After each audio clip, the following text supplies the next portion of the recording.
So generally when I'm sitting down and talking with peers in the industry and our clients, I generally always get a question about financial outcomes in some way, shape, or form. And generally it's the do more with less, as we've all seen.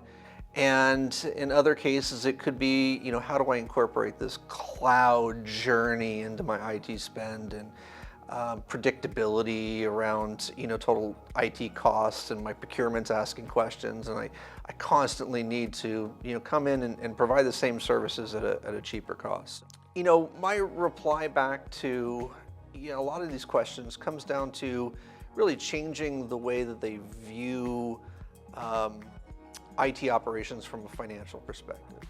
And I know that the term FinOps has been thrown around and used frequently, and it's used in a cloud context. Well, I think if you really dive deeper into, FinOps and financial operations in general, it's being able to provide a particular service at a cost. And when you begin to look at the services and the capabilities that your IT department is able to provide, and you roll that back, you can really do that with on-prem infrastructure as well and build that cost and predictability into the model.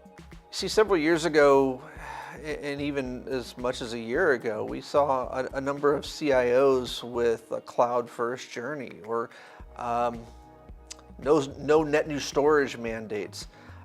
We saw a number of things that were, I think, unnatural in and of themselves. And what that has rotated into is it's rotated into an overspend in the cloud market.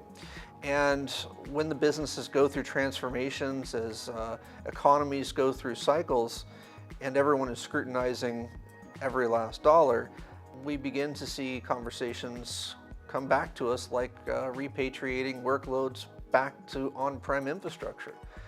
We've seen customers that have shut down data centers that are now restanding those data centers back up, or bringing up a new location in a colo, because they need those workloads provided at a more cost-effective point.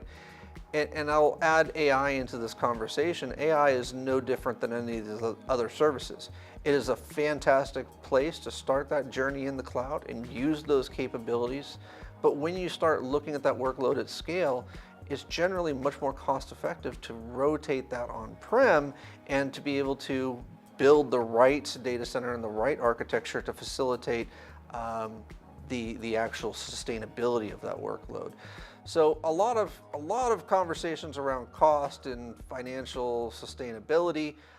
It really is about looking at the totality of the businesses and the services that you're providing today, and ultimately what you want to provide in the future, and how you develop those services and put them into a strategy, a methodology, if you will, that works specifically for your business.